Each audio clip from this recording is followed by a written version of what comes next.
آج ہم بیان کریں گے سیرت امام الانبیاء صلی اللہ علیہ وسلم کی قبل از بعثت سے پہلے کی۔ السلام علیکم ورحمۃ اللہ وبرکاتہ۔ نبی اکرم صلی اللہ علیہ وسلم کا بچپن، لڑکپن اور جوانی کے تمام مرحلے ہر قسم کے فضول حرکات و سکنات سے قطعی پاک تھے۔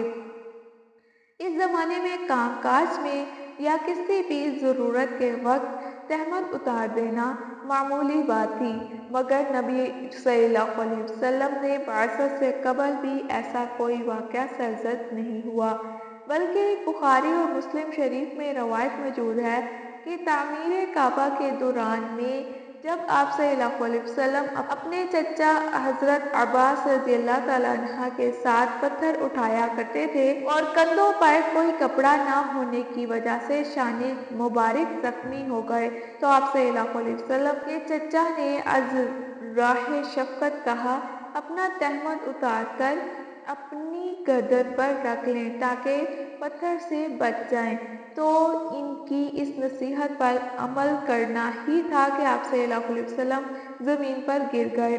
آپ صلی اللہ علیہ وسلم کی آنکھیں آسمان کی طرف جم گئیں اور آپ صلی اللہ علیہ وسلم نے فرمایا، میری چادر، میری چادر۔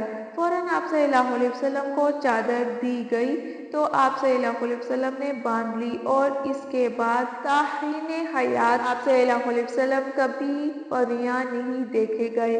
ایک واقعے میں آپ صلی اللہ علیہ وسلم کی بچپن کا بیان کیا جاتا ہے کہ آپ صلی اللہ علیہ وسلم نے چادر اتار دی تو غیب سے کسی نے گونسا مارا اور کہا کہ چادر باندھو، مگر یہ واقعہ کسی صحیح روایت میں ثابت نہیں ہے، بلکہ ایسے ہی آپ صلی اللہ علیہ وسلم کی قبل از بعثت کی 40 سال زندگی خصوصی عنایت الہی کی وجہ سے ہر قسم کے مشرکانہ رسوم اور جاہلانہ عادت سے قطعی پاک تھے۔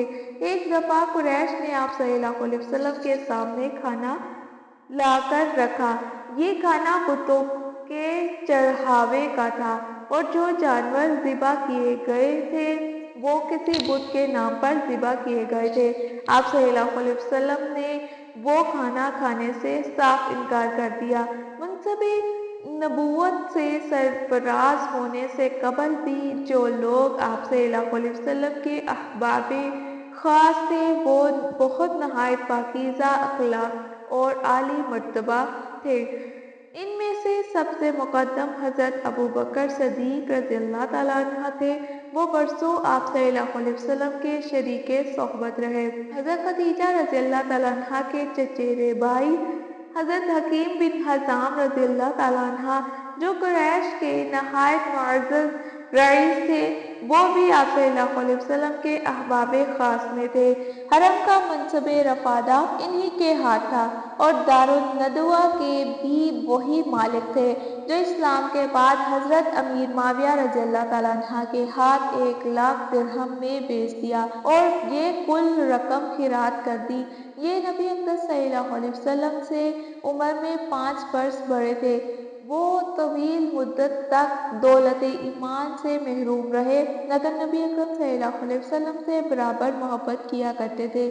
بالآخر توفیق الہی شامل حال ہوئی تو 8 ہجری میں اسلام لائے۔ ایسے ہی حضرت ضماد بن ثعلبہ ازدی رضی اللہ تعالیٰ عنہ جو طبیب و جراح تھے اور حضرت قیس بن سعد مخزومی جو تاجر اور نبی اکرم صلی اللہ علیہ وسلم کے شریک تاجر تھے، یہ دونوں بھی آپ صلی اللہ علیہ وسلم کے احباب خاص میں سے شمار ہوتے تھے۔ نبی اکرم صلی اللہ علیہ وسلم کے مبعوث ہونے سے قبل فیض الہی عرب میں پھیلنا شروع ہو گئی تھی، حتیٰ کہ چند طالبان حق اور متلاشیان صراط المستقیم نے شرک اور بت پرستی سے انکار کر دیا تھا۔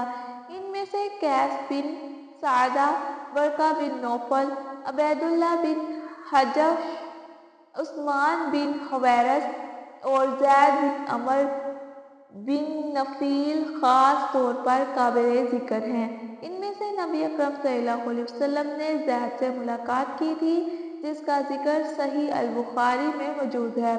ورقہ بن نوفل چونکہ حضرت خدیجہ رضی اللہ تعالیٰ عنہ کے برادر ذات تھے اور مکہ میں